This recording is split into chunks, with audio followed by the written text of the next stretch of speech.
ভারতের বিএসএফ এর সদস্যরা এসে মসজিদ বিনির্মাণে বাধা দিলেন বাংলাদেশের সীমানায়, সিলেটের মাটিতে। এতদিন পর্যন্ত শুনেছেন তো ভারতের মসজিদ ভাঙা হয়েছে, এখন তারাই বাংলাদেশের মসজিদ ভাঙার ষড়যন্ত্র চালাচ্ছে। আমাকে রাজাকার বানিয়ে দাও, আমাকে তালিবান বানিয়ে দাও। তুমি যদি আমাকে ইসলামের কথা বলার কারণে জঙ্গি বানিয়ে দাও, তো ইসলামের বিরুদ্ধে আচরণ করার কারণে আমিও তোমাকে আবু জাহেলের লাঠি বলতে বাধ্য হব। আজকে আমরা এমন একটি সময় বসে আছি যখন গোটা পৃথিবী ব্যাপী ইসলাম ধর্ম নিয়ে, বিশেষ করে উপমহাদেশের মধ্যে বাংলাদেশের মুসলমানদেরকে নিয়ে অনেক বেশি ষড়যন্ত্র চলছে। কোরআনে কারিমের মাহফিলে অংশগ্রহণ করা, আলোচনা করা কোনো কোনো ক্ষেত্রে অঘোষিতভাবে নিষিদ্ধ করা হয়েছে। সবসময় প্রচেষ্টা চালানো হয় যে কোনো সুতানাতায় মাহফিল যেন বন্ধ করে দেওয়া যায়। আলেমদের অবস্থানকে খাটো করার জন্য কিছু লোক মরিয়া হয়ে সব সময় কিছু লেগে আছে। চেয়ারম্যান সাহেব আজকেও আমাকে বললেন যে বহু বাধা এসেছে মাহফিল বন্ধ করার জন্য। সর্বশেষ উনি রিস্ক নিয়েছেন যে কোনো অসুবিধা নেই, আমি মাহফিলে প্যান্ডেলে থাকবো। কোরআনের মাহফিলে এত রিস্ক নিতে হয় কেন? মুসলমানদের দেশে মুসলমানরা ইসলামের কথা বলবে, এত বাধা কেন? এত ভয় কেন? এত শঙ্কা কেন? আল্লাহ সুবহানাহু ওয়া তাআলার দ্বীন আল্লাহই পূর্ণাঙ্গ করে রাখবেন। যত মানুষ ষড়যন্ত্র করুক না কেন সকলেই ব্যর্থ হবে, কিন্তু কোরআন কারীমের আলো ঠিক পৌঁছে যাবে। এটাই তো বাস্তবতা। কত গভীর ষড়যন্ত্রের কবল এবং বাংলাদেশ। যারা দুনিয়া সম্পর্কে একটু খবর রাখেন তারা জানেন।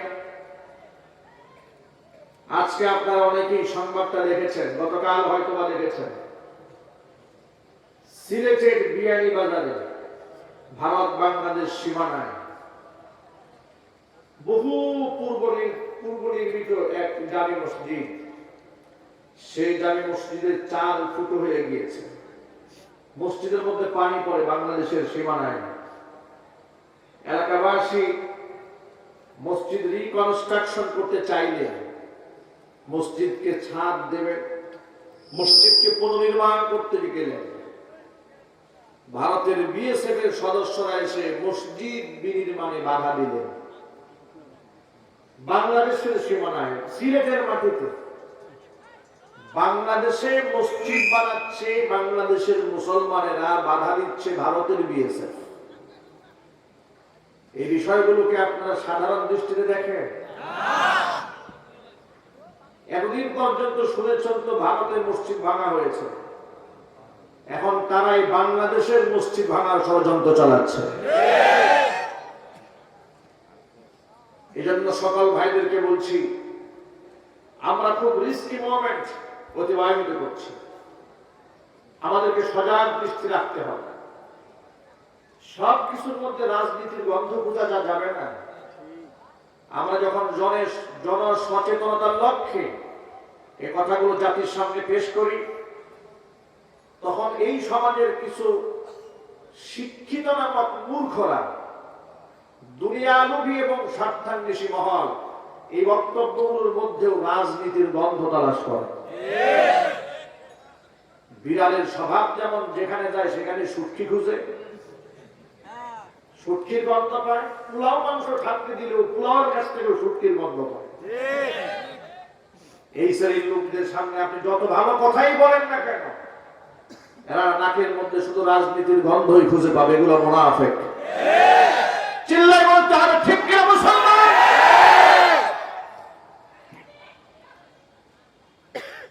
এমন একটি কঠিন সিচুয়েশনের ভেতরে কোরআনের মাহফিলে সমবেত হয়েছি। আমরা যদি এই কঠিন চাপ থেকে, অন্ধকার থেকে বের হয়ে আসতে চাই, বিজয় পতাকা যদি আমরা হাতের মধ্যে ধারণ করতে চাই, আমি সকল ভাইদেরকে ১,৫০০ বছর আগে আল্লাহর নবী যে আহ্বান জানিয়েছেন, যে প্রেসক্রিপশনটা দিয়েছিলেন, সেই প্রেসক্রিপশনের কথাটা আমি আপনাদের শুধু স্মরণ করে দিতে চাই। বিজয় ইনশাআল্লাহ আমাদেরই হবে। ফর্মুলা যদি আমরা রাসূলের দেওয়া ফর্মুলা অনুসরণ করি, আল্লাহর হাবিব বললেন, তারাক্তু ফীকুম আমরাইন লান তাদিল্লু মা তামাসসাকতুম বিহিমা কিতাবাল্লাহি ওয়া সুন্নাত রাসূলি। দুটা জিনিস আমি তোমাদের মাঝে রেখে গেলাম। একটা হচ্ছে আল্লাহ পাকের কিতাব, আরেকটা হচ্ছে তার রাসূলের সুন্নাত।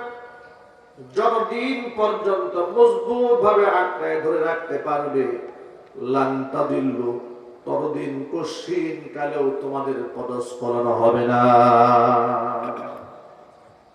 আল্লাহু আকবার বলতে ইচ্ছে করলো না? ততদিন পর্যন্ত তোমাদের পরাজয় ঘটবে না। বিজয় পতাকা তোমাদের হাতে আসবে, বিজয় তোমাদের পদচুম্বন করবে। ওয়ালা তাহিনু ওয়ালা তাহজানু ওয়া আনতুমুল আ'লাউনা ইন কুনতুম মুমিনিন। হীনমন্যতায় ভোগার কোনো কারণ নাই, ব্যথিত হওয়ার কোনো বিষয় নাই, দুর্বল চিত্ত হওয়ার কোনো সুযোগ নাই। বিজয় তোমাদের হবে, শর্ত একটা, ইন কুনতুম মুমিনিন, যদি তোমরা ঈমানদার হতে পারো। ঈমান যদি না থাকে, দাবিতে মুসলমান মুসলমান বলে চিৎকার চেঁচামেচি করলেও ফায়দা হবে না, কাফেরের মার খেতেই হবে। যদি বলেন ঠিক কিনা? আজকে যে আমরা বলি ৯৫% মুসলমানের দেশ, ৯২% মুসলমানের দেশ, ৯০% মুসলমানের দেশ, কথা বলে আত্মতৃপ্তিতে আমরা ভুগি, তৃপ্তির ঝেকুর তুলি।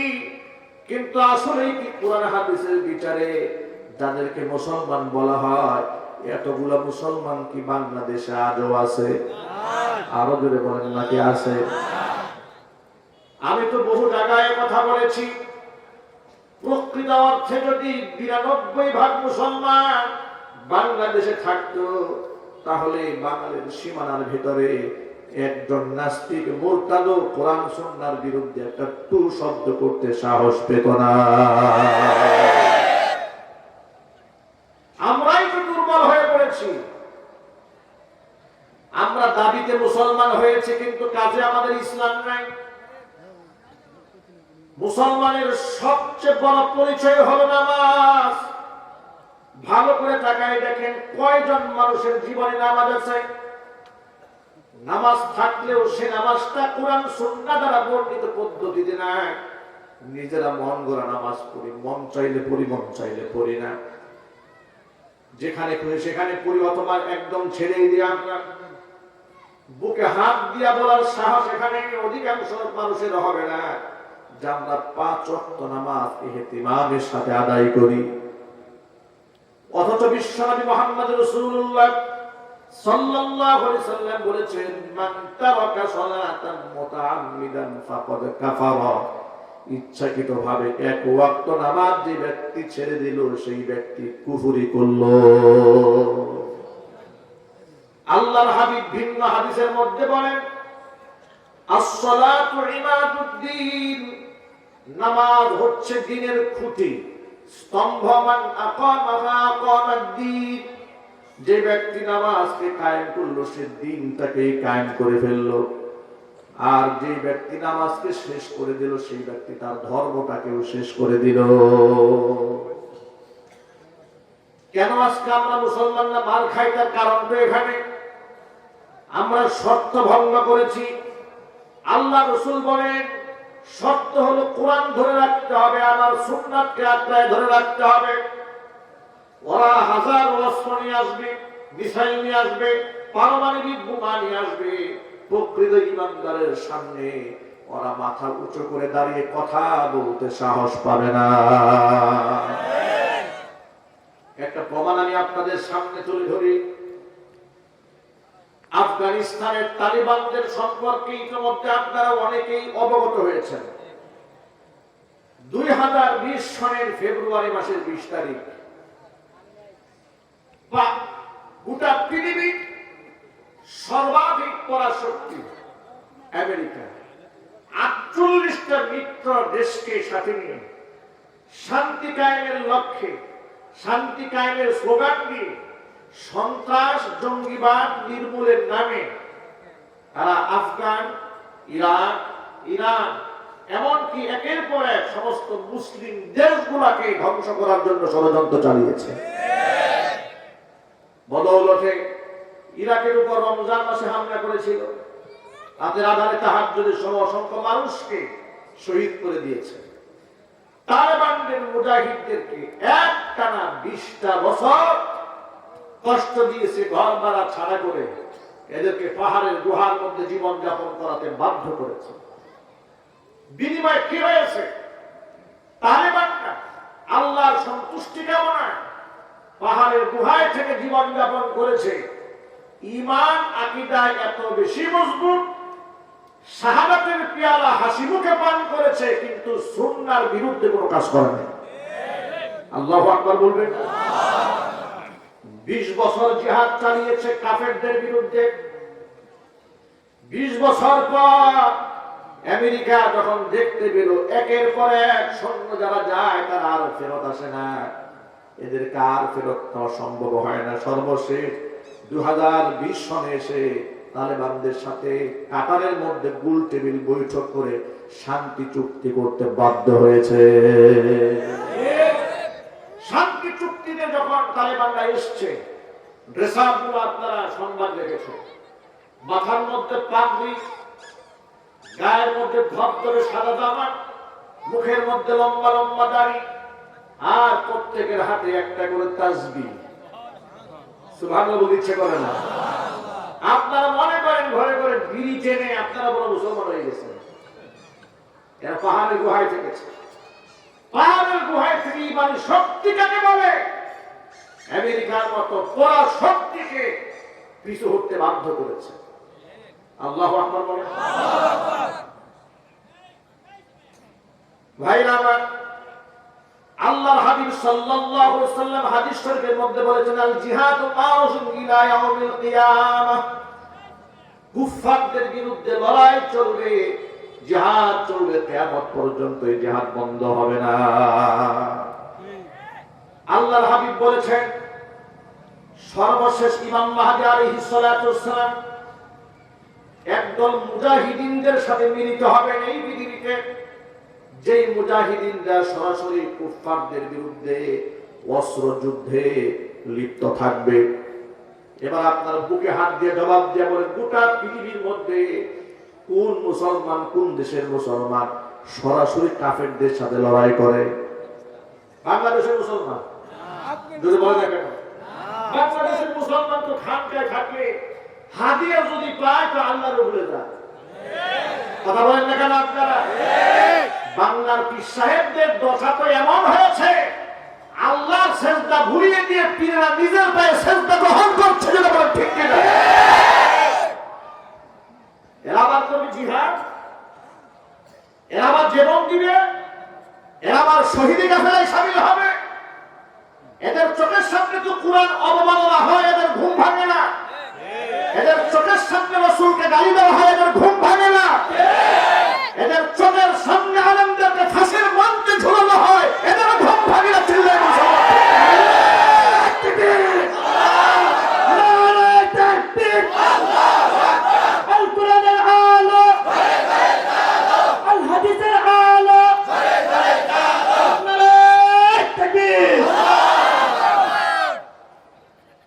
আল্লাহ নবী সাল্লাল্লাহু আলাইহি ওয়াসাল্লাম বলেছেন, লা ইয়াজালু তাইফাতুন মিন উম্মতি মানসুরিনা আলাল হাক্কি লা ইয়াদুররুহুম মান খাযালাহুম ওয়ালা মান খালাফাহুম হাত্তা ইয়াতিয়া আমরুল্লাহ। আমার উম্মতের একটা দল আল্লাহর পক্ষ থেকে সাহায্য প্রাপ্ত তারা হবে, দ্বীনের উপর এমন ভাবে অবিচল থাকবে, অটল থাকবে, গোটা পৃথিবীর অসংখ্য বাতিল শক্তি এদের বিরোধিতা করবে। লা ইয়াদুররুহুম মান খাযালাহুম ওয়ালা মান খালাফাহুম, তাদের বিরোধিতা, ষড়যন্ত্র, মিথ্যারোপ এগুলা করে এই সমস্ত বান্দাদের একটা চুল পরিমাণ ক্ষতি সাধন করতে সক্ষম হবে না। হাত্তা ইয়াতি আমরুল্লাহ, এক পর্যায়ে কিয়ামত চলে আসবে। এভাবে আল্লাহর পথে জীবন বাজি রেখে একটা দল আমি আল্লাহর দ্বীনের পথে পরিচালিত হবে। মুসলমানেরা সুন্নাতের উপর প্রতিষ্ঠিত থাকে। তালেবানরা গোটা বিশ্ববাসীকে দেখিয়ে দিয়েছে কিভাবে বাতিলদের চোখে চোখ রেখে কথা বলতে হয়। আমি এখান থেকে আপনাদের সামনে একটা মেসেজ দিতে চাই। আরেকটা ঘটনা উদ্ধৃতি আপনাদের সামনে পেশ করতে চাই। ভালো করে লক্ষ্য করেন সুন্নতের কত দাম আর কত মর্যাদা। জাহানের সম্ভাব্য খলিফা আমিরুল মুমিনিন খলিফাতুল মুসলিমিন হযরত ওমর ফারুক রাদিয়াল্লাহু তাআলা আনহু, তখন তিনি জাহানের খলিফা হন নাই, কিন্তু তার ভয়ে রোম পারস্যের বাদশাদের ঘুম আসে না। আল্লাহু আকবার। মজাটা কি জানে? রোম পারস্যের লোকেরা আরব দেশের মানুষদেরকে মানুষই মনে করত, গরু ছাগল মনে করত। আর সেই রোম পারস্যের বাদশাটা রাতের বেলায় ঘুম আসে না, নিদ্রা আসে না, নাকি মুসলিম কোন বাহিনী তার স্টেটের কোন অঞ্চল দখল করে নিয়ে যায়। আল্লাহু আকবার বলবেন না? এমন সাহসী মুসলিমরা ছিলেন। আর মুসলিমদেরকে দেখে ওটা পৃথিবীর অমুসলিম শক্তিরা এইভাবে অবনমিত চিত্তে পৃথিবীতে জীবন যাপন করেছে। আর আজকে সেই বিজয়ী সিংহের দলেরা গর্তের মধ্যে লুকায় গেছে, আর বানরেরা আমাদের মাথায় বসে কাঁঠাল ভেঙে খায়। যদি বলেন না ঠিক কিনা? ও মুসলমান, নিজের পরিচয়টা বুঝার চেষ্টা করেন। আমরা কোন জাতি, কোন দল? ওমর ফারুক রাদিয়াল্লাহু তাআলা আনহু ফিলিস্তিন সফরে যাবেন। তিনি মসজিদে আকসায় তিনি যাবেন, সেখানে খ্রিস্টানদের সাথে শান্তি চুক্তি তিনি সই করতে যাবেন। আন্তর্জাতিক মানের একটা সফরে তিনি বের হবেন। আল বিদায়া ওয়ান নিহায়া কিতাবের মধ্যে এসেছে ওমর রাদিয়াল্লাহু তাআলা আনহুর জন্য দ্রুতগামী একটা ঘোড়া প্রস্তুত করা হলো। তিনি ঘোড়ার পৃষ্ঠে সওয়ার হলেন। ঘোড়া তাকে নিয়ে এত জোরে দৌড় দিয়েছে, ওমর রাদিয়াল্লাহু তাআলা আনহু দ্রুতগামী ঘোড়া থেকে নেমে দাঁড়ালেন। নেমে দাঁড়িয়ে সাথী সঙ্গী সবাইকে বললেন, এটা তো ঘোড়া নয়, এটা হলো শয়তান। আমার চোখের সামনে থেকে ঘোড়াটাকে সরাও। সবাই বলছেন, খলিফাতুল মুসলিমিন, ঘোড়াকে আপনি শয়তান বললেন কেন? খলিফা বলছে, শোনো, ঘোড়ার পৃষ্ঠে যখন সওয়ার হলাম আর এই ঘোড়া যখন দ্রুত বেগে দৌড় দিয়েছে, আমার নিজের মধ্যে একটা ভাব চলে আসছে। দুনিয়ার মধ্যে কোন বান্দার মনের মধ্যে ভাব আসতে পারে না, ভাব আসবে তো একমাত্র আল্লাহর নিজে। জমিনে কারো অহংকার থাকতে পারে না, গরিমা থাকতে পারে না। যেহেতু এই ঘোড়া আমার মধ্যে ভাবের সৃষ্টি করে দিয়েছে, আমি বুঝতে পেরেছি এটা তো ঘোড়া নয়, এটা হলো শয়তান। এটা আমার চোখের সামনে থেকে সরিয়ে নিয়ে যাওয়া হলো। আমার দুর্বল উটটা নিয়ে আসো। দুর্বল উটের পৃষ্ঠে তিনি সওয়ার হলেন। উটটা খুব ধীরে ধীরে হাঁটে। সাথী সঙ্গীরা বললেন, খলিফাতুল মুসলিমিন, এই ঘোড়ায় চলে ফিলিস্তিন যেতে আপনার অনেক কষ্ট হবে। তিনি বললেন, আমি এটার মধ্যেই সফর করব। যে জামাটা তার গায়ে ছিল, জামা কয়েকটা জায়গায় তালি দেওয়া ছিল। এমন সাদিকী জীবন যাপন করলেন খলিফাতুল মুসলিমিন। তার এই অবস্থা দেখে সাথী সঙ্গী যারা ছিলেন তারা সবাই মনে মনে ভাবছিলেন, খলিফা যদি এই জামাটা বদলিয়ে ভালো একটা সুন্দর জামা পরে যেতেন, তাহলে মুসলমানদের স্ট্যাটাস কাফেরদের সামনে বেড়ে যেত। কিন্তু কে বলবে খলিফাকে জামা চেঞ্জ করতে? সাহস তো কারণ। সবাই মনে মনে ভাবলেন যে কাকে দিয়ে এই প্রস্তাবটা দেওয়া যায়, কেউ যেন সাহস পায় না। ওমরের সামনে দাঁড়িয়ে বলবে খলিফা জামাটা চেঞ্জ করে, এই সাহস কেউ পাচ্ছে না।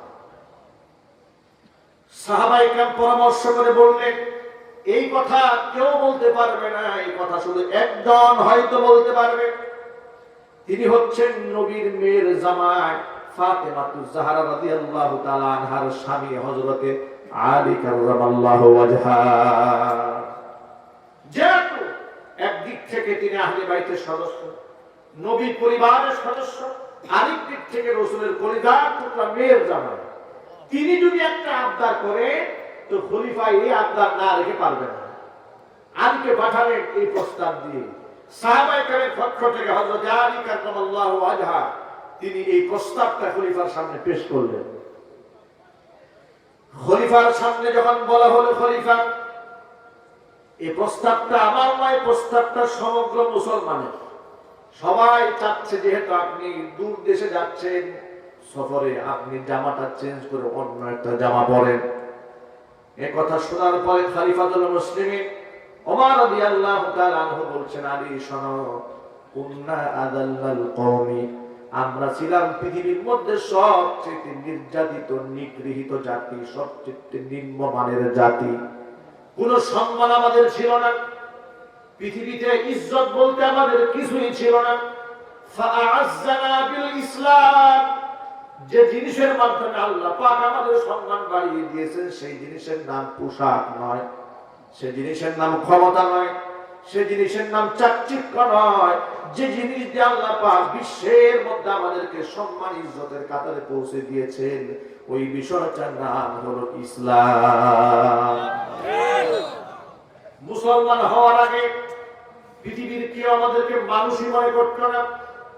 আরবের মানুষেরা চামড়ার পশমি পোশাক পরত, রোম পারস্যের পরাশক্তি মানুষগুলো আমাদেরকে দাস দাসী মনে করত। আর আজকে তাদের রাতের ঘুম হারাম হয়ে গেছে। এই যে সম্মান, এই যে অবস্থান আমাদের তৈরি হয়েছে, এই অবস্থান টাকা দেওয়া হয়নি, পয়সা দেওয়া হয়নি, এই অবস্থান চাকচিক্যপূর্ণ জামা কাপড় দেওয়া হয়নি, ইসলাম দেওয়া হয়েছে। সুতরাং ইসলাম যদি আমার কাছে থাকে, অন্য দুনিয়া যা আছে সব যদি আমি লাঠি করে ফেলেও দেই, আল্লাহ আমাদেরকে বেইজ্জত করবেন না। ইজ্জতের মাল আল্লাহ পাক আমাদেরকে গলায় পরিয়ে দেবেন। এই কথা বলে সাথে মাত্র একজন সাথী, একজন খাদেম সাথে নিয়ে রওনা হয়ে গেলেন। উমর রাদিয়াল্লাহু তাআলা আনহু উটের পিঠে যখন সওয়ার হয়ে থাকেন, তখন খাদেম উটের রশি ধরে টেনে টেনে সামনে নিয়ে যায়। খাদেম হাঁটতে হাঁটতে যখন নিজে ক্লান্ত হয়ে যায়, খলিফা নেমে যান, খাদেম উটের পৃষ্ঠে উঠে দেয়। আল্লাহু আকবার, আলো আসতে বলে না। ইসলামী মুসলিম খলিফা যারা ছিলেন তাদের জীবনী আমাদের দেশের স্কুল, কলেজ, বিশ্ববিদ্যালয়, বিশেষ করে রাষ্ট্রবিজ্ঞানে এগুলো পড়ানো উচিত। মুসলিম খলিফাদের সাদিকি জিন্দেগি এবং তাদের সততাপূর্ণ রাষ্ট্র পরিচালনার ইতিহাস যদি মুসলিম ছেলে মেয়েদেরকে পড়ানো হতো, তাহলে রডের পরিবর্তে বাস ঢুকানোর মতো দুর্নীতিবাজ নেতা আবিষ্কার হতো না।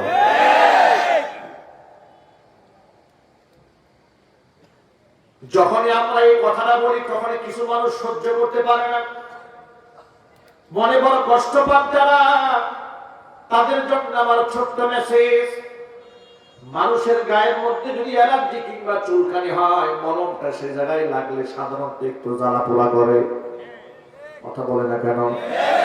ভালো জায়গায় লাগলে জ্বলে না, কিন্তু যেখানে ঘা হয়েছে সেখানে জ্বলে। আমরা যখন এই কথাগুলো বলি, হাজার হাজার মানুষ শুনে, কেউ জ্বলে না, কিন্তু কিছু লোক জ্বলে। বুঝতে হবে ঘাত ওখানে হয়েছে, কথা বলতে হবে, ঠিক কিনা? সুতরাং ট্রিটমেন্ট, চিকিৎসা আমাকে নয়, সাধারণ মুসল্লিকেও গ্রহণ করতে হবে না। যার মধ্যে অ্যালার্জি শুরু হয়েছে তাকে চিকিৎসা গ্রহণ করে তাকে আগে সুস্থ হতে হবে।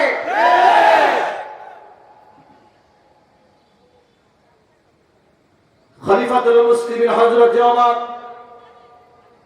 একজন মাত্র সাথীকে সাথে নিয়ে রওনা হয়ে গেলেন। উটের পৃষ্ঠে সওয়ার হয়ে চলতে চলতে তিনি যখন যাচ্ছেন ফিলিস্তিনের উদ্দেশ্যে, কখনো হযরত উমর উটের পিঠে, কখনো মাটিতে, কখনো উটের পিঠে, কখনো মাটিতে, এভাবেই পালাবদল চলছিল। সুদীর্ঘ পথ পাড়ি দিয়ে ফিলিস্তিনের জেরুজালেমে মসজিদে আকসার পাশে যেখানে মুসলমানরা খলিফাকে রিসিভ করার জন্য দাঁড়িয়ে আছে, সেখানকার খ্রিস্টানদের বড় বড় ধর্মগুরু পাদ্রীরাও দাঁড়ায় আছেন মুসলমানদের খলিফাকে দেখার জন্য, এক নজর দেখার জন্য। আশ্চর্যের ব্যাপারটা কি, মজার ব্যাপারটা কি লক্ষ্য করেন। মজার ব্যাপার হলো পালা বদল চলছে, কখনো উমর উঠে, কখনো খাদেম ওঠে, কিন্তু যে সীমানায় তাকে মুসলমানরা রিসিভ করবে খলিফাকে, সেখানে পালা পড়ে গেছে। খলিফা উটের রশি ধরে আছে, খাদেম উটের পৃষ্ঠে সাওয়ার হয়ে আছে। কি দৃশ্য! অর্ধজাহানের সম্ভাব্য শাসককে রিসিভ করার জন্য অসংখ্য মানুষ দাঁড়িয়ে আছে রাস্তায়। তিনি উটের রশি ধরে টেনে আনছেন, আর খাদেম উটের পিঠে সাওয়ার হয়ে বসে আছে। সমস্ত মুসলমানরা খলিফার সামনে এলে তাকে সালাম দিলেন, কুশলাদি বিনিময় করলেন, কিন্তু যিনি উটের পৃষ্ঠে সাওয়ার হয়ে আছেন তার সাথে কেউ কথা বলে না, তার কোনো খোঁজ খবর নাই।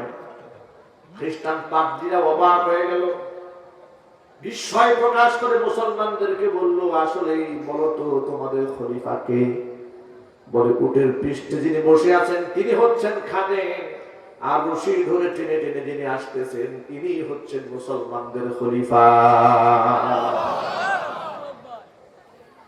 এ কথা শোনা মাত্র খ্রিস্টান পাদ্রীদের অন্তরের মধ্যে এক ভিন্ন রকম অনুভূতি সৃষ্টি হলো। মুসলমানদেরকে তারা বলল, ও মুসলমানেরা শোনো, তোমরা হয়তো মনে করেছিলে তোমাদের খলিফাকে লাঞ্ছিত বেইজ্জত করার জন্য আমরা এখানে ডেকে পাঠিয়েছি।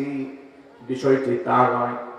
কিতাবের মধ্যে আমরা যেমন বিশ্বনবী মুহাম্মদ রাসূলুল্লাহ সাল্লাল্লাহু আলাইহি সাল্লামের জীবনে আলামত পেয়েছি, কিতাবের মধ্যে আল্লাহর নবী সাল্লাল্লাহু আলাইহি সাল্লামের ব্যাপারে আল্লাহ পাক পূর্বে নাযিলকৃত প্রত্যেকটা কিতাবের মধ্যে বিশ্বনবীর আলামতগুলো আল্লাহ পাক এমন ভাবে তুলে ধরেছিলেন, তাওরাত, জাবুর, ইনজিল যারা পড়েছে, আমার নবীর নাম শোনা মাত্র, এক নজর দেখা মাত্র বুঝতে পারত ইনি বিশ্বনবী। এটা আমার বানানো কথা নয়, কথা কোরআনে লেখা আছে। আল্লাহ পাক বলেন, আল্লাযীনা আতাইনাহুমুল কিতাবা ইয়ারিফুনাহু কামা ইয়ারিফুনা আবনাআহুম। যাদেরকে আমি কিতাব দিয়েছিলাম তারা আমার নবীকে এমন ভাবে চিনত যেভাবে তারা নিজেদের সন্তানকে চিনত। নিজের সন্তান চিনতে কেউ ভুল করে? সবাই বলেন না আপনারা? আপনারা আপনাদের সন্তান চিনতে ভুল করেন? আমরা কি আমাদের সন্তান চিনতে ভুল করি?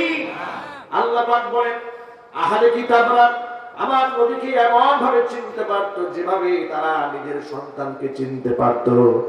এরপরও তারা দুনিয়ার স্বার্থের কারণে তারা আমার নবীকে স্বীকৃতি দেয় নাই। প্রিয় মুসলমান ভাইয়েরা আমার, খলিফাতুল মুসলিমিন ওমর ফারুক রাদিয়াল্লাহু তাআলা আনহু আগমনের পরে খ্রিস্টান পাদ্রীরা বলছে, মুসলমানেরা, কিতাবের মধ্যে বিশ্বনবীর আলামত যেমন পেয়েছি, কিতাবের মধ্যে আমরা এটাও ভবিষ্যৎবাণী করেছিলাম, যার হাতে ফিলিস্তিন বিজয় হবে, মসজিদ আকসার চাবিখানা যে খলিফার হাতে পড়বে, সেই খলিফা এমন অবস্থায় ফিলিস্তিনের সীমানা আসবে যিনি, যার হাতে উটের রশি থাকবে, খাদেম উটের পৃষ্ঠে সাওয়ার হয়ে বসে থাকবে। কিতাবের সাথে বাস্তবতা যেহেতু মিলে গিয়েছে, আমাদের বুঝার কোনো বাকি নাই, এটাই চূড়ান্ত নবীর আসল ধর্ম, এবং তিনি হচ্ছেন আল্লাহর নবী সাল্লাল্লাহু আলাইহি সাল্লামের দ্বিতীয় খলিফা। সুতরাং এখন আমরা শুধুমাত্র বাইতুল আকসা, মসজিদ আকসার চাবিখানায় মুসলমান তোমাদের হাতে উঠাই দেব তা নয়, আমরা এখন থেকে ইসলামের জন্য আমাদের কল্লাটাকে সঁপে দিলাম। সংখ্য খ্রিস্টানরা পড়ে নিয়েছে, আশহাদু আল্লা ইলাহা ইল্লাল্লাহু ওয়াহদাহু লা শারীকা লাহু ওয়া আশহাদু আন্না মুহাম্মাদান আবদুহু ওয়া রাসূলুহু। ভাইরা আমার, এই ঘটনা দিয়ে আমি যে মেসেজটা আপনাদেরকে দিতে চেয়েছি, যে শিক্ষা আমি এখানে পর্যালোচনা করতে চেয়েছি, সেই বিষয়টা হলো, উমর রাদিয়াল্লাহু তাআলা আনহু বললেন, চাকচিক্যপূর্ণ পোশাক দিয়ে বিশ্বের মাটিতে আমাদের সম্মান হয় নাই। আমাদের সম্মান, আমাদের ইজ্জত আল্লাহ পাক বাড়িয়ে দিয়েছেন একমাত্র ইসলামের মাধ্যমে। আমাদের ইজ্জত আল্লাহ বাড়িয়ে দিয়েছেন একমাত্র কোরআনের মাধ্যমে। সুতরাং যদি সেই মুসলমানরা আমরা যদি ওই শিক্ষাকে অন্তরের মধ্যে লালন করতে পারি, ইসলামের মধ্যে রয়েছে আমাদের সম্মান, ইসলামের ভেতরে রয়েছে আমাদের ইজ্জত, এটা যদি সবসময় মাথার মধ্যে রাখতে পারি আর বাস্তবে আমল করতে পারি, তাহলে পৃথিবীর এমন কোন পরাশক্তি নাই যে আমাদেরকে পরাজিত করে দেয়। ও যুবকেরা আমার, পর্দার অন্তরে মা বোনেরা আমার, আসুন ফিরে আসি আল্লাহর কোরআনের দিকে।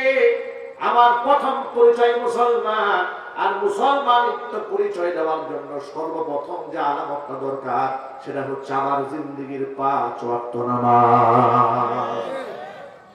নামাজ যদি আমার না থাকে, এরকম ওয়াজ মাহফিল করে কি হবে, দান করলে কি হবে, সাদকা করলে কি হবে, যদি আমার জিন্দেগিতে নামাজই না থাকে?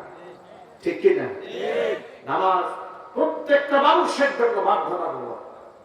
নামাজ আমার অফিসে হতে হবে, আমার আদালতে নামাজ থাকতে হবে, আমার ঘরে নামাজ থাকতে হবে, আমার ব্যবসা প্রতিষ্ঠানে নামাজ থাকতে হবে। নামাজ নিয়ে কোনো অবহেলা চলে না। যেহেতু এই দেশটা মেজরিটি পার্সেন্ট মুসলমানের দেশ, দায়িত্বশীল যারা আছেন আল্লাহর কাছে হিসাব দিতে হবে তাদের। তারা যদি রাষ্ট্রীয়ভাবে নামাজ পড়ার জন্য বন্দোবস্ত না করে, যদি বলেন ঠিক কিনা? নামাজ তো বাধ্যতামূলক ইবাদত। আপনারা বলেন নামাজ কি ঐচ্ছিক ইবাদত না বাধ্যতামূলক? নাকি ঐচ্ছিক? পড়লে ভালো না পড়লে অসুবিধা নাকি বাধ্যতামূলক? দুঃখজনক বিষয়টা লক্ষ্য করেন, করোনাকালীন সময়ে এই সংবাদটা আপনারা অনেকেই পেয়েছেন। কাশিমপুরের মাল্টিফ্যাক্টস একটা ফ্যাক্টরি আছে। সেই ফ্যাক্টরি ঊর্ধ্বতন কর্মকর্তারা এবং মালিক পক্ষ কর্মচারীদের জন্য একটা নোটিশ লিখেছিলেন যে অফিস চলাকালীন সময়ে যে নামাজের ওয়াক্তগুলো আসে বাধ্যতামূলক ভাবে তারা এখানে নামাজ আদায় কায়েম করবে। সুবহানাল্লাহ বলবেন, আলহামদুলিল্লাহ বলবেন না? এই নোটিশটা তারা অফিসের সামনে লাগিয়ে রেখেছেন, টানিয়ে রেখেছেন। এটা নিয়ে কি তুলপাড় শুরু হলো বাংলাদেশে। শেষ পর্যন্ত তাদের ফ্যাক্টরির বিরুদ্ধে রিপোর্ট করা হলো। স্বরাষ্ট্র মন্ত্রণালয় থেকে বলা হলো নামাজকে বাধ্যতামূলক ভাবে নোটিশ টানাবার অধিকার মালিক পক্ষের নাই। সুতরাং এই নোটিশ নামিয়ে ফেলতে হবে। কিন্তু আমার প্রশ্ন হচ্ছে, সংখ্যাগরিষ্ঠ মুসলমানের দেশে যে কাজটা সরকারের ছিল সেই কাজটা সরকার করেনি। কোন সরকার না আওয়ামী লীগ করেছে না বিএনপি করেছে, কেউ করে নাই। কিন্তু সেই কাজটা যদি আমি আমার রেঞ্জে, আমার তত্ত্বাবধানে, আমার অধীনস্থ ব্যক্তিদের জন্য আমি করি, এখানে রাষ্ট্র বাধা দেওয়ার কেউ? কথা বলেন ঠিক কিনা? রাষ্ট্র তো আমাকে এখানে ধন্যবাদ দেওয়া দরকার, মোস্ট ওয়েলকাম জানানো দরকার। যে কাজটা আমাদের করার দরকার ছিল আমরা পারি নাই, আপনি করেছেন, আপনাকে স্বাগত জানালাম, আপনাকে মোস্ট ওয়েলকাম জানালাম। আপনাকে দেখে দেখে অসংখ্য মুসলমানরা দায়িত্ববোধ থেকে এই কাজটা করবে, যদি বলো ঠিক কিনা? সেই নোটিশটা তাকে নামাতে বাধ্য করা হয়েছে এবং বলে দেওয়া হয়েছে বাধ্যতামূলক যে নোটিশটা দেওয়া হয়েছে ঠিক হয় নাই, ভুল হয়ে গেছে। তাহলে কেউ যদি আংশিক কোনো অঙ্গনে নামাজ কায়েমের কথা বলে, এই কাজটাকে যারা সহ্য করতে পারে না, আল্লাহর কসম, আল্লাহর কসম, আল্লাহর কসম, 14 বার উমরা করতে পারে কিন্তু মুসলমান হতে পারে নাই। মুসলমান হওয়া এতটা সহজ নয়। ঈমান তাকে বুঝতে হবে আগে। ঈমান যদি সহি না হয়, 70-80 রাকাত নফল নামাজ পড়লেও কোন সিজদা আল্লাহর দরবারে কবুল হবে না। ঈমানকে আগে ঠিক করো, ঈমানটাকে বুঝার চেষ্টা করো। তুমি তোমার দায়িত্বের ব্যাপারে তুমি আগে সচেতন হয়ে যাও। ভাইরা আমার, আরেকটা কথা আপনাদেরকে মনে করিয়ে দিই। স্বাস্থ্য মন্ত্রণালয়ের অধীনে গণস্বাস্থ্য অধিদপ্তরের যিনি প্রধান ছিলেন, ডাক্তার আব্দুর রহিম তার নাম, মহাপরিচালক ছিলেন। ডাক্তার আব্দুর রহিম, তিনি তার অফিসে আরেকটা নোটিশ জারি করেছিলেন। সেই নোটিশে লেখা ছিল, মুসলমান যত পুরুষ আছে অফিসে যখন যারা আসবে তারা যেন টাকনুর উপরে কাপড় পরে আসে, টাকনুর নিচে যেন তারা প্যান্ট না পরে। মহিলা যারা আছে তারা যদি হিজাব পরে আসে, নেকাব পরে আসে, মাথার ওড়না যেন না ফেলে, মাথার কাপড় যেন না সরায় দেয়। একটা নোটিশ তিনি জারি করেছিলেন। বামপন্থীরা তার বিরুদ্ধে আন্দোলন করেছিল, তাকে ক্ষমা চাইতে বাধ্য করা হয়েছে, তাকে জামাতের বিএনপির এজেন্ট বানিয়ে ছেড়েছে এদেশের তথাকথিত বুদ্ধিজীবী। মুসলমান ঠিক কিনা? আচ্ছা, আপনারাই বলেন, ইসলামের কথা বললে, কোরআনের কথা বললে, হাদিসের কথা বললে টাকনুর উপরে প্যান্ট পরার নির্দেশ কি আলেমরা দিয়েছে না রাসূল দিয়েছে? মুসলমান এভাবে জবাব দেন, কেন ইমানদারের মতো জবাব দেন। এই নির্দেশ কি আমরা দিয়েছি নাকি রাসূল দিয়েছে? রাসূলের নির্দেশ যদি আমি আমার অধীনস্থ ব্যক্তিদেরকে পালন করতে বলি, আর আমাকে যদি বলা হয় এটা তালিবানি শিক্ষা, তাহলে যারা আমার রাসূলের শিক্ষাকে তালিবানি শিক্ষা বলে, বুঝতে হবে এরা তালিবানি শিক্ষা বলতে ইসলামী শিক্ষাটাকেই বোঝায়।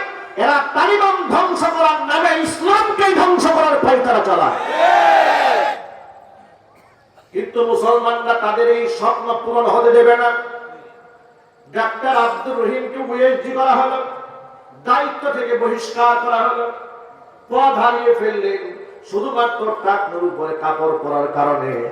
মনে রাখবেন, 50টা মসজিদ বানায়া কোনো ফায়দা হবে না কলিজার মধ্যে যদি ইসলাম বিদ্বেষ থাকে, কোন লাভ নাই। মসজিদ মাদ্রাসায় 50 ব্যাগ সিমেন্ট দিয়ে দিল, আর মাহফিলে বলা হলো মারহাবা, কিন্তু তলে তলে মাদ্রাসা বন্ধের ষড়যন্ত্র, মসজিদ বন্ধের ষড়যন্ত্র, আলেমদের কণ্ঠটাকে টুটিটাকে চেপে ধরার ষড়যন্ত্র যারা চালায়, আল্লাহর কসম করে বলি এরা জাতীয় মুনাফিক ছাড়া আর কিছু নয়। আপনাদের কি সন্দেহ হয় নাকি? সন্দেহ হয়? ও মুসলমান ভাইয়েরা, এই জন্য আর বিভাজন নাই, একমাত্র দ্বীনের স্বার্থে, ইসলামের স্বার্থে আল্লাহর নবীর প্রত্যেকটা আদর্শ সমাজের মধ্যে আমরা বাস্তবায়ন করতে চাই। রাজি আছেন? কারা কারা দুহাত দেখতে চাই?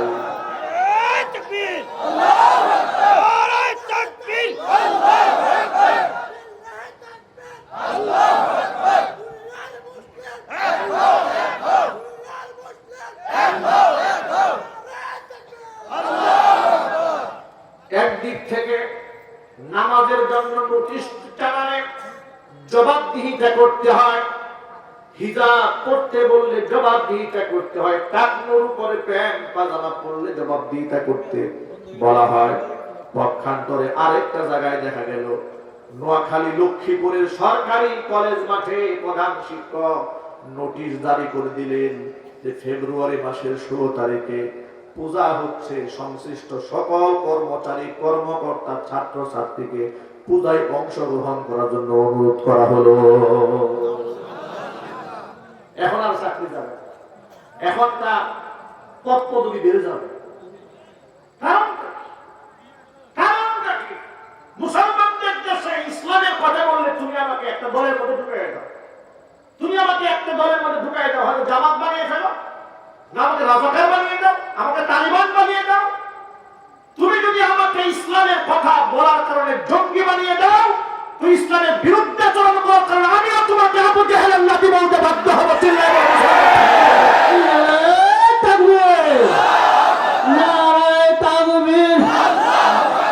ইসলামের শত্রুরা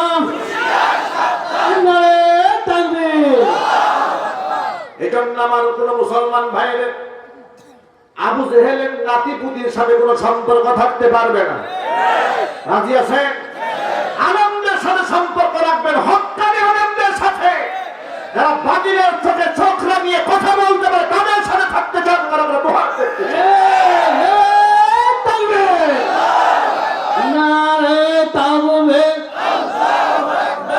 কোরআনের আলম, মুসলমানের শত্রুরা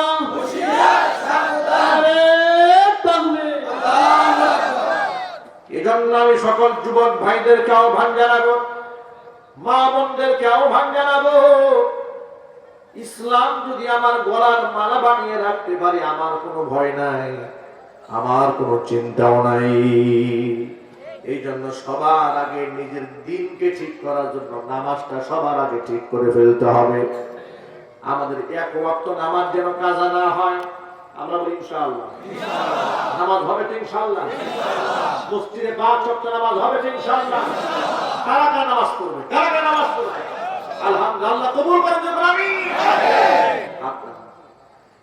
নামাজ যদি আমার বাধ্যতামূলক 5 ওয়াক্ত ঠিক হয়ে যায়, আমার আল্লাহর কোরআনে ওয়াদা আছে, আল্লাহ পাক বলেছেন ইন্নাস সালাতা তানহা আনিল ফাহশাই ওয়াল মুনকার, নিশ্চয় নামাজ মানুষকে সব ধরনের অশ্লীলতা বেহায়াপনা থেকে, অন্যায় কাজ থেকে বিরত রেখে দেয়।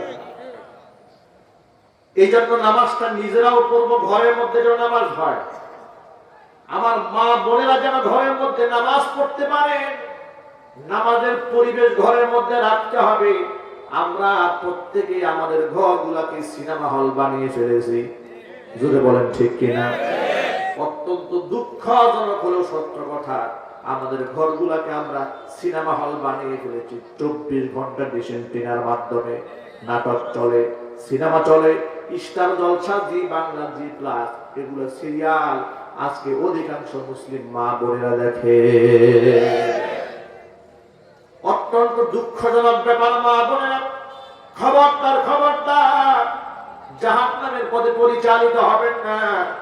আল্লাহ পাক তো আপনাকে সম্মান দিয়েছেন, ইজ্জত দিয়েছেন, নিজের সম্মান নিজে নষ্ট করে ফেললে অন্য আপনাকে কোনোদিন সম্মান দিতে পারবে না। আপনি নামাজি হয়ে যান, 5 ওয়াক্ত নামাজ পড়েন। বিশ্বনবী সাল্লাল্লাহু আলাইহি ওয়াসাল্লাম বলেছেন আল মারআতু ইযা সাল্লাত খামসাহা, মহিলারা যদি 5 ওয়াক্ত নামাজ ঠিকমতো আদায় করে, ওয়া সামাত শাহরাহা, রমজান মাসে রোজা যদি ঠিকমতো রাখে, ওয়া আতাআত বালাহা, ঠিকমতো স্বামীর আনুগত্য করে, ওয়া আহসানাত ফারজাহা, সতীত্বের হিফাজত করে, তাদখুলু বিআইয়ি বাবিন মিন আবওয়াবিল জান্নাতি শাআত ইয়াউমাল কিয়ামাহ, কিয়ামতের দিন জান্নাতের 8টি দরজা, যেই দরজা দিয়ে খুশি ওই দরজা দিয়া ওই মহিলা আল্লাহর জান্নাতে চলে যাবে। আর জোরে জোরে বলুন সুবহানাল্লাহ। আল্লাহ পাকের জান্নাতে চলে যাবে।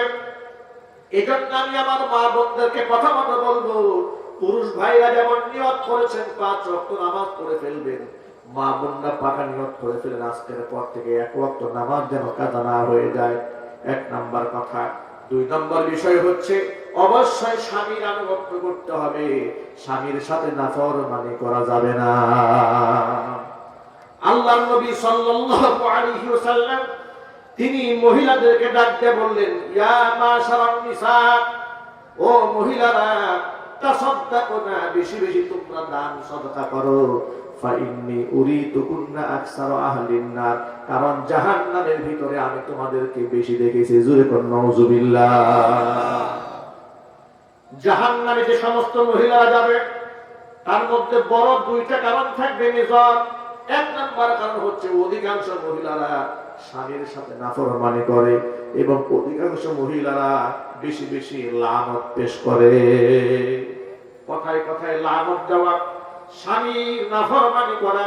হাদিস শরীফের মধ্যে এসেছে নারীরা এমন ভাবে স্বামীর সাথে নাফরমানি করে, 20 বছর সংসার করার পর যদি একটুখানি ঝগড়া লেগে যায়, অনেক মায়েরা স্বামীকে বলে ফেলে, তোমার মতো স্বামীর সংসার করে জীবনের সুখ কি জিনিস চোখে দেখলাম না। আছে না? তোমার মতো স্বামীর থাকার কারণে জীবনের সুখ কি জিনিস চোখে দেখলাম। একটা ডায়লগ, মহিলাদের আর একটা কমন ডায়লগ আছে। সেই কমন ডায়লগটা হচ্ছে, এটা মনে হয় সব স্বামীরা শুনে ফেলেছে।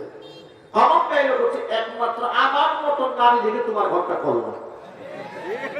কথা বলেন ঠিক? এই কথাটা শুনে নাই এমন স্বামীর সংখ্যা এই প্যান্ডেলে কম আছে। অধিকাংশ স্বামীকে তার বউ এই খোঁটা দিয়ে ফেলেছে, একমাত্র আমি দেখে তোমার ঘরটা করছি। কথা বলেন ঠিক? আমি আমার মা বোনদেরকে বলছি, মায়েরা বোনেরা খবরদার, স্বামীকে আঘাত দেবেন না, মনের মধ্যে কষ্ট দেবেন না। স্বামী অনেক সম্মান, অনেক মর্যাদা আল্লাহ পাক দিয়েছেন, আল্লাহ রাসূল দিয়েছেন, আল্লাহ নবী সাল্লাল্লাহু আলাইহি ওয়াসাল্লাম বলে দিয়েছেন, এই পৃথিবীতে যদি আমি আল্লাহর পরে দুনিয়াতে কাউকে সিজদা করার পারমিশন দিতাম, তাহলে মহিলাদেরকে বলতাম তারা যেন স্বামীর পায়ে সিজদা দেয়। কিন্তু যেহেতু আল্লাহ ছাড়া কারোর সামনে সিজদা দেওয়া যায় না, কোন মানুষের পায়ে সিজদা দেওয়া যায় না, কোন পীরের পায়ে সিজদা দেওয়া যায় না, কোন মাজারে সিজদা দেওয়া যায় না, এই জন্য আমি আল্লাহ নবী সাল্লাল্লাহু আলাইহি ওয়াসাল্লাম সিজদাকে পারমিট করলাম না। ভাইরা আমার, আপনার এক বাক্যে বলেন, আল্লাহ ছাড়া কারো সামনে কি সিজদা দেওয়া জায়েজ আছে? আরো জোরে বলতে হবে, আছে। কিন্তু অনেক ভাইরা, অনেক বোনেরা না বুঝে কিংবা বুঝেও না বোঝার ভান ধরে দেখবেন বিভিন্ন মাজারে যায়, জিন্দা পীরের সামনে সিজদা দেয়, মুর্দা পীরের সামনে সিজদা দেয়, আছে না না? আমার কাছে ওদের ভিডিও গুলো আছে। মাজারে গিয়ে সিজদা দেয়, মাজারে গিয়ে চায়, মাজারে গিয়ে ঢোল পিটায়, মাজারে গিয়ে বাঁশি বাজায়, মাজারে গিয়ে গাঁজা খায়, পীর সাহেব হয়ে যায় গাঁজা খোরদের লিডার। আমি আল্লাহর নামে 3 বার কসম করলাম, আল্লাহর কসম, আল্লাহর কসম, আল্লাহর কসম, যে পীর সাহেবের মধ্যে বাহ্যিক শরীয়তে সুন্নতের বিধানগুলো পরিলক্ষিত হয় না, সেটা পীর হতে পারে না, সেটা হলো ভণ্ড পীর। জোরে বলুন ঠিক কিনা? আজকে এই সমস্ত ভণ্ডরা মুসলমানদের ঈমান নিয়ে তারা ছিনিমিনি খেলছে, মুসলমানদেরকে জাহান্নামের পথে পরিচালিত করতে। চিল্লায় বলেন ঠিক কিনা? ও মুসলমানেরা, ঈমানের সাথে তামাশা চলে না, হিয়ালি করা চলে না। সাবধান, সাবধান, সকল ক্ষমতার মালিক আল্লাহ। কুমিল্লাতে একটা মাহফিলে যাওয়ার সময় রাস্তায় বিশাল বড় গেট দেখতে পেলাম, সেখানে লেখা আছে বিশ্ব পাগলের মেলা। আমি সেখানে দাঁড়িয়ে গেলাম, এলাকাবাসীকে জিজ্ঞেস করলাম, ভাই জীবনে বহুত মেলা দেখলাম, কিন্তু বিশ্ব পাগলের মেলা এটা কেমন কথা? পাগল থাকে পাব না, ঠিকই পাগলের মেলা মানে? তারা বলবে, হুজুর আর বলবেন না, বাংলাদেশের যত বড় বড় জতলাওয়ালা আছে আর যত গাঁজা খুর আছে, সব গাঁজার পুতলার ফুল কিনে সবই মেলায় আসে, নাম দিয়েছে বিশ্ব পাগলের মেলা। আমি বলি বিশ্ব পাগল নয়, এগুলা হচ্ছে বিশ্ব ভণ্ড এবং শয়তানদের মেলা। কথা বলতে হবে ঠিক কিনা? ইসলামে অপবিত্রতা, নাপাকি কিংবা নেশাদ্রব্যের কোন স্থান আছে? মাদকের কোন স্থান আছে? না। কুল্লু মুসকিন হারাম, হাদিস শরীফে এসেছে, প্রত্যেকটা নেশা সৃষ্টিকারী বস্তু হারাম। কে হারাম করেছে? কথা বলে না কেন? না আমরা বানিয়েছি? আচ্ছা আপনারা বলেন তো, কোরআন সুন্নাহ বাদ দিয়ে আমার মতো আব্দুর রহিম মাদানী কিংবা বাংলাদেশ সহ পৃথিবীর যত আলেম আছে, কারণ বাবার ক্ষমতা আছে একটা হালালকে হারাম বলা, কিংবা একটা হারাম কাজকে হালাল বলার সাহস কারো আছে? আমি কোথেকে হালাল হারাম বলবো? আমি কি শরীয়ত প্রণেতা যে হালাল হারাম আমি নির্বাচন করব? আমি তো আপনাদের সামনে শুধু কোরআন সুন্নাহ থেকে নকল করে শোনাইতে পারবো যে এটা হালাল, এটা হারাম, এটা জায়েজ, এটা নাজায়েজ। কথা বলেন ঠিক? কবর পূজা হারাম। বিশ্বনবী সাল্লাল্লাহু আলাইহি সাল্লাম আল্লাহর কাছে দোয়া করলেন, রব্বুল আলামিন, আল্লাহুম্মা লা তাজআল কবরি ওয়াসানান ইউবাদু। আল্লাহ, তুমি আমার কবরটাকে পূজনীয় বানায় দিও না, পূজার স্তম্ভ আমার কবরটাকে বানায় দিও না। ইস্তাদা গদাবুল্লাহি আলাল ইয়াহুদি ওয়ান নাসারা ইত্তাখাযু কুবুর আমবিয়াইহিম মাসাজিদা। ইহুদি নাসারাদের উপরে আল্লাহ পাকের লানত, আল্লাহ পাকের ক্রোধ। তার কারণ ইহুদি আর খ্রিস্টানেরা তাদের নবীদের কবরগুলোকে সেজদার জায়গায় পরিণত করে দিয়েছে। নবীর কবরকে সেজদা দেওয়ার কারণে আল্লাহ পাকের লানত পড়েছে ইহুদিদের উপরে, খ্রিস্টানদের উপরে। আজকে এই কথাগুলো স্পষ্ট বিশুদ্ধ হাদিসে থাকার পরে অনেক মুসলমানরা আলেমদের কথা না মেনে গাঁজা খুরদের কথা শুনে শুনে মাজারে গিয়ে সেজদা দেয়। মায়েরা বোনেরা সাবধান, কোন গাঁজা খুরের কথায় কান দেবেন না, কোন মদ খুরের কথায় তাল দেবেন না, কোন ঢুরি তবলাওয়ালা আউল বাউল ফাউলের কথায় কান দেবেন না। আউল বাউল ফাউলদের চরিত্র আছে? কথা বলে না কেন? এদের চরিত্র আছে? এদের ব্যাকগ্রাউন্ড খোঁজ নিয়ে দেখে এদের চরিত্রের বালাই কেমন, দশা কেমন। আজকে যারা বড় বড় আউল বাউল ফাউল যারা এক একজনের কয়টা করে বিয়ে হয়েছে আর কার বুকে নিয়ে ভাবছে খবর নেই। কথা বলে না কেন? এরা মাঝে মাঝে আবার দুল বাজায় আর গান গায়, আবার কোরআন বলে। সাবধান সাবধান মুসলমান, ইমানকে ঠিক রাখেন সবার আগে। আবার বলে হুজুর নামাজটা না পড়লে কি হবে? ইমান বড় মজবুত আছে না নাই? বিরাট বড় মজবুত ইমানদার নামাজ পড়ে না। এই জন্য নামাজ হলো সবার আগে।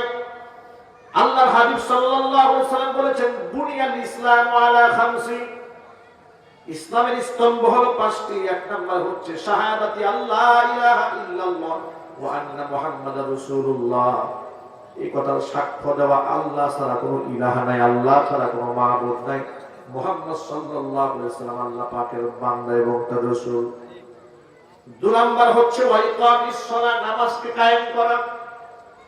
তিন নাম্বার হচ্ছে ওয়া ইতাইজ যাকাত, যাকাত আদায় করা।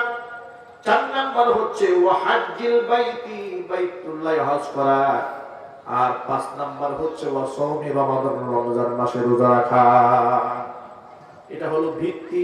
শাখা প্রশাখাতে অভাব নাই, কত বিধান রয়েছে। শুধুমাত্র পাঁচটা ইবাদতের মধ্যে ইসলামে সীমাবদ্ধ নয়। ইসলাম আমার জীবনের শুরু থেকে মৃত্যু পর্যন্ত প্রত্যেকটা কদমে কদমে ইসলাম আমাকে জীবন বিধান উপহার দিয়েছে। জোরে বলুন সুবহানাল্লাহ। আজকে যদি আমার মা বোনেরা মুক্তি চান, নাজাত চান, ইসলামকেই ফলো করতে হবে, রক্ষা কবচ বানিয়ে ফেলতে হবে। ঠিক কি না? জোরে বলুন ঠিক কি না? মা বোনদেরকে বলবো, মায়েরা শারঈ পর্দা করুন, আপনার সম্মান আল্লাহ পাক বাড়িয়ে দেবেন। আপনি লাঞ্ছিত হবেন না, অপমানিত হবেন না। আমার মা বোনদের এক নাম্বার কাজ হচ্ছে 5 ওয়াক্ত নামাজ। 2 নাম্বার হচ্ছে রমজান মাসের রোজা। 3 নাম্বার হচ্ছে স্বামীর আনুগত্য করা। 4 নাম্বার কাজ হচ্ছে লজ্জাস্থানের হেফাজত করা। আর লজ্জাস্থানের হেফাজত ঠিক তখনই হবে একজন মহিলা যখন পরিপূর্ণ শারীরিক পর্দা মেইনটেইন করে চলবে। পর্দা মেইনটেইন করে চললে একজন মহিলার দাম কমে না, দাম বেড়ে যায়। পর্দা মেইনটেইন করে চললে কি দাম কমে না বাড়ে? কমে না বাড়ে? সহজ কথা সহজে বুঝেন, যে জিনিস সহজে পাওয়া যায়, সস্তায় পাওয়া যায়, তার দাম থাকে না। যেটা অর্জন করতে কষ্ট হয় তার দাম বেড়ে যায়। ঠিক কি? ছাগলের দাম বেশি না হরিণের দাম বেশি? ছাগল এভেলেবেল পাওয়া যায় এই জন্য দাম কম, হরিণ যেখানে সেখানে পাওয়া যায় না এই জন্য ওর দাম বেশি। ছাগল দিয়ে মানুষ গালি দেয়, হরিণ দিয়ে মানুষ প্রশংসা করে। ছাগল দিয়ে গালি দিয়ে বলে তুই একটা ছাগল, আরেকজনে বলে তুই একটা রাম ছাগল। ঠিক কি না? আর হরিণ দিয়ে প্রশংসা করে, তোকে দেখতে তো দারুণ সুন্দর, তোর চোখ দুটো তো টানা টানা হরিণের মতো। এভাবে হরিণ দিয়ে প্রশংসা করে, কিন্তু ছাগল দিয়ে গালি দেয়।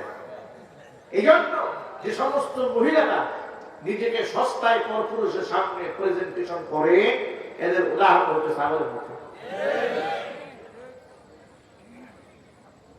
এদের কোনো দাম থাকে না, মর্যাদা থাকে না, সম্মান থাকে না, ইজ্জত থাকে না। আর যে সমস্ত মহিলারা পর্দা পশিদার মধ্যে থাকে, তাদের সম্মান আল্লাহ পাক বাড়াইয়ে দেয়। আমি আমার মা বোনদেরকে বলছি, মায়েরা বোনেরা, শারীরিক পর্দা মেইনটেইন করা আপনার জন্য অত্যন্ত জরুরি, আপনার জন্য ফরজ। আর শুধু মা বোনদেরকে পর্দার কথা বলবো আর পুরুষরা চুপচাপ বসে থাকবে তা যেন না হয়। পুরুষ যারা এখানে গার্জিয়ানরা এসেছেন, আপনাদের দায়িত্ব, আমাদের দায়িত্ব হচ্ছে আমার মা, আমার স্ত্রী, আমার কন্যাকে পর্দার মধ্যে চালানো। ঠিক কিনা? শারীরিক পর্দা করা আমার মা বোনের দায়িত্ব, করাবার দায়িত্ব আমাদের। আল্লাহ নবী সাল্লাল্লাহু আলাইহি সাল্লাম বলেছেন, সালাসাতুন ক্বাদ হারামাল্লাহু আলাইহিমুল জান্নাহ, তিন শ্রেণীর মানুষের জন্য আল্লাহ পাক জান্নাতকে হারাম করেছেন। কয় শ্রেণী যদি বলেন? আরো জোরে। তিন শ্রেণীর মানুষের জন্য আল্লাহ পাক জান্নাত হারাম করে দিয়েছেন। এক নাম্বার হচ্ছে মুদমিনুল খামর, যারা মদ পান করে তাদের জন্য জান্নাত হারাম। এমন অভ্যাস এখানে কারো আছে নাকি? যদি থেকে থাকে আল্লাহর কাছে তওবা করেন, আল্লাহ পাক যেন হেফাজত করে। জোরে করে আমিন। ১৫০০ বছর আগে আল্লাহ নবী যখন বললেন আমার উম্মতের কিছু লোকেরা মদ পান করবে, আমার উম্মতের কিছু লোকেরা শিরকি কাজ করবে, সাহাবায়ে কেরাম খুব অবাক হয়ে গেলেন। ইয়া রাসূলুল্লাহ, মুসলমানরা মদ খাবে, মদ তো হারাম। হুজুর বললেন, হ্যাঁ মুসলমানরা মদ খাবে, কিন্তু মদের নামটা পরিবর্তন করে খাবে। বাস্তবতা দেখায় দেখেন, মদের নাম পরিবর্তন হয়ে গেছে। এখন আর মদ বলে, এটাকে বিয়ার বলে, হুস্কি বলে। কথা বলেন ঠিক কি না? এরপরে এনার্জি ড্রিঙ্কস বলে, নানাবিধ নাম দিয়ে দিয়ে তারা মদ পান করছে। আল্লাহ পাক যেন মদের মতো জঘন্য নেশা থেকে আমার সকল ভাইদেরকে হেফাজত করে। মদ পানকারীর জন্য জান্নাত হারাম, এক নাম্বার। ২ নাম্বার হলো ওয়ালাকু, পিতামাতা অবাধ্য সন্তান যারা, তাদের জন্য জান্নাত হারাম। যত ভাইরা আমরা এখানে এসেছি, আমার মা বোনেরা কথাগুলো শুনতে পাচ্ছেন, মনে রাখবেন আল্লাহ এবং তার রাসূলের পরে সবচেয়ে সম্মানের স্থান হলো বাবা মা। ১০০০ পীর এক পাল্লায় দিলে আপনার সামনে, আপনি তো সন্তান, সন্তান হিসেবে আপনার চোখের সামনে ১০০০ পীর এক পাল্লায় দিলে আপনার মায়ের একটা স্যান্ডেলের ধুলার সমান হবে না। আর আপনি সেই মাকে মূল্যায়ন করেন নাই, ল্যাংটা বাবার পিছনে দৌড়াইছে। কথা বলেন না কেন? বাবার মুখে দাড়িও নাই, উনি বাবা হয়ে বসে আছে। মাথায় টুপি নাই, নামাজ নাই, পর্দা নাই, কিচ্ছু নাই। বাস্তবতা আছে না নাই? নেশা করে প্রকাশ্যে গাঁজা খায়, প্রকাশ্যে সিগারেট খায়। উনি পীর সাহেব হয়ে বসে আছে, পা একটা লম্বা করে দিয়ে আসছে, মুরিদরা তাকে হাদিয়া দিচ্ছে, নজরানা পেশ করছে। আপনি একটা আস্তাবুল মাখলুকাত বিবেকবান মানুষ হয়ে আপনি কেন এটা বুঝেন না? কোন মানুষের সামনে আপনি মাথা নত করবেন না। আপনি তো মাথা নত করবেন একমাত্র আপনার রবের সামনে। কথা বলেন ঠিক কিনা? কার সামনে আপনি নিজের জীবনটাকে মেরে দিবেন? এ নাপাক লোকের সামনে। আপনি যদি বলেন তিনি আল্লাহর খুব কাছের, আল্লাহর খুব পেয়ারা, যদি আপনি যুক্তি দিয়া বলেন, তাহলে আগে আমার প্রশ্নের জবাব দিতে হবে, আমার নবীর চেয়ে আল্লাহর বেশি কাছের এই জমিনে কেউ ছিল? বর্তমানে আছে, ভবিষ্যতে হবে। এবার আপনারা বলে লক্ষ লক্ষ সাহাবী হুজুরকে ভালোবাসে নাই, মহব্বত করে নাই, সম্মান করে নাই। তাহলে একজন সাহাবীর নাম বলেন যে ব্যক্তি হুজুরকে মহব্বত করে হুজুরের পায়ে সেজদা দিয়েছে, একটা নাম বলেন। আল্লাহর নবী জীবনে কারো সেজদা গ্রহণ করেছে? তাহলে যেখানে রাসূল গ্রহণ করলেন না, সাহাবায়ে কাজ দিলেন না, তুমি এত বড় বুজুর্গ পেলে কোথায়? তাহলে তুমি কি বলতে চাও তোমার পীরের সম্মান আমার নবীর চাইতেও বেশি? নাউযুবিল্লাহি মিন যালিক। তাহলে তুমি কেন ধর্মের নামে অধর্ম চর্চা করছো? সমাজের মধ্যে বিশৃঙ্খলা, শিরিক, বেদাত দিয়ে সমাজটাকে নাপাক করে ফেলছো। সাবধান, কিয়ামতের মাঠে আল্লাহর আদালতে তোমাকে আসামির কাঠগড়ায় দাঁড়াতে হবে। এজন্য দায়িত্ব নিতে হবে দেশের যুব সমাজকে। এই যুব সমাজ যদি কোরআন সুন্নাহর হক কথা বলে ইসলামের সঠিক পতাকা ধারণ করতে পারে, কোন শিরিক, কোন বেদাত এলাকায় ঢুকতে পারবে না। যুবকরা কি পারবে? এই হিম্মত সাহস কি যুবকদের আছে কিনা? আমি হাত দেখতে চাই।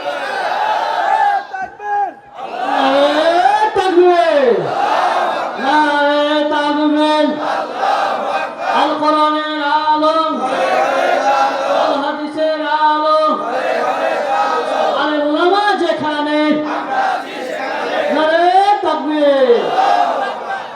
এজন্য আমার সকল যুবক ভাই যারা আছেন, মা বোনেরা যারা আছেন সবার কাছে এই কনসেপ্টটা ক্লিয়ার হতে হবে যে আমি তো সিজদা দেব একমাত্র আল্লাহর সামনে, আর কারো সামনে আমি সিজদা দেব না। সাহায্য যদি চাওয়ার প্রয়োজন তো হয় আল্লাহর কাছেই সাহায্য চাবো। প্রার্থনা করতে মনে চায় আল্লাহর কাছে প্রার্থনা করব। সবে বরাত সামনে আসতেছে, আল্লাহর কাছেই চান। শিরকি চিন্তা চেতনা অন্তর থেকে মুছে ফেলেন, মন থেকে শিরিক বাদ দিয়ে দেন, হিংসা বিদ্বেষ বন্ধ করে দেন, আল্লাহর কাছে মাগফিরাত কামনা করেন। ওই রাতে আল্লাহ সুবহানাহু ওয়া তাআলা অসংখ্য বান্দা বান্দীদেরকে ক্ষমা করে দেবে। রমজান আসতেছে, রোজাগুলো ঠিক মতো আদায় করবেন। আমরা বলি ইনশাআল্লাহ। রোজা রাখা যাবে না ভাই? ইনশাআল্লাহ। সবগুলো রাখবো তো ইনশাআল্লাহ, নাকি বাদ দিয়ে দেবো? আমি দেখি মুসলমানদের দোকানের সামনে রমজান মাসে পর্দা ঝুলিয়েছে, আছে না? কত বড় নির্লজ্জতা ভাবতে পারে। আচ্ছা, এই মুসলমানের কি সামান্য শরম হয়, লজ্জা হয় না? তুমি কার শরমে তুমি পর্দা ঝুলিয়েছ? কাকে পর্দা করাচ্ছ তুমি? তুমি তো পর্দা সামনে ঝুলিয়ে তুমি গোটা সমাজের মধ্যে মেসেজ পৌঁছায় দিলা তুমি একটা শয়তান, তুমি একটা খোদাদ্রোহী, তুমি ইসলামের সম্পদ রোজার মতো এত বড় পবিত্র বিধানের সাথে তুমি তামাশা করছো। ঠিক কিনা? যারা দোকানের সামনে পর্দা ঝুলাইয়া রোজাদারকে রোজা ভাঙার ক্ষেত্রে সাহায্য করবে, বেরোজাদারদের পক্ষে যে ব্যক্তি থাকবে কিয়ামতের মাঠে আল্লাহ পাক তাকে পর্দার আড়াল করে দিয়া জান্নাত থেকে দূরে সরাইয়া জাহান্নামে বানায়া দেবে। সাবধান, সাবধান। ও মুসলমানেরা, রিজিকের মালিক কে? আল্লাহ। রিজিকের মালিক কে? আল্লাহ। আপনি পারলে ইফতারের দোকান দেন, অসুবিধা আছে নাকি? ইফতারের দোকান বুট মুড়ি বিক্রি করে, খেজুর বিক্রি করে, কিন্তু আপনাকে হোটেল চালিয়ে দুপুরে খানা খাওয়াইতে হবে। পেলেন কোথায় আপনি? পেলেন কোথায় আপনি? আপনি ক্ষুধাদ্রোহিতার কাজে সাহায্য করছেন। সুতরাং সাবধান হন। আমরা নিজেরা রোজা রাখবো, রোজার পবিত্রতাকেও আমরা সামাজিক ভাবে রক্ষা করবো ইনশাআল্লাহ। আল্লাহ যেন কবুল করেন। নিজেরা রাখবো, স্ত্রী সন্তানদেরকে রোজা রাখার কথা বলবো। নিজের সন্তান যেন ছোটবেলা থেকে রোজার প্রতি অভ্যস্ত হয়ে যায়। বাবা মাকে ভূমিকা পালন করতে হবে, বাবা মাকে দায়িত্ব নিতে হবে। আদর সোহাগ করে নিজের ছেলেকে নিজের মেয়েকে বিছানায় ঘুম পাড়িয়ে রাখা যাবে না, এ কথা বলা যাবে না। রোজা রাখলে তোমার চেহারা খারাপ হয়ে যাবে, রোজা রাখলে স্বাস্থ্য খারাপ হয়ে যাবে, পরীক্ষার রেজাল্ট খারাপ হয়ে যাবে। এই ধরনের বাবা মা সমাজে নাই? নাই? বহু বাবা মা এই ধরনের কথা বলে। আমার ছোটবেলার কথা মনে আছে। ছোট্টবেলা আমি তো আলহামদুলিল্লাহ কত বছর বয়স থেকে রোজা রাখি স্পেসিফিক আমার মনেই নেই। এত ছোটবেলা থেকে রোজা রাখি আমি। মাত্র 5-6 বছর যখন বয়স, তখনকার কথা মনে আছে। সকালবেলা যদি প্রত্যুষে সাহারির সময় বাবা মা যদি ডাক না দিয়েছে, যখন বুঝতে পেরেছি সাহারি খেয়ে তারা ঘুমাতে যাচ্ছে আর আমাদেরকে ডাক দেয়নি, জেদ করে সারাদিন না খেয়ে থেকেছে। এমন শুধু আমি নই, আমার মতের হাজার মানুষ, এ সমাজের ছেলে মেয়েরা বাবা মার সামনে জেদ করে না খেয়ে সারাদিন রোজা রাখে। যদি বলো ঠিক কিনা? তখন আমাদের গার্জিয়ানরা বুঝাতেন, তুমি ছোট মানুষ, তোমার রোজা দৈনিক 3টা, তোমার রোজা দৈনিক 2টা, এভাবে বলে বলে তারা বুঝাতেন যে তুমি সকালবেলা খাবে এক রোজা হয়ে গেছে, দুপুরে খাইলে আরেক রোজা হবে, বিকালে খাইলে আরেক রোজা হবে। এভাবে আমাদেরকে বুঝাতেন। এত ছোট্টবেলা থেকে রোজার প্রতি এই মহব্বতটা আমাদের অন্তরে কে ঢেলে দেয়? কে ঢেলে দেয়?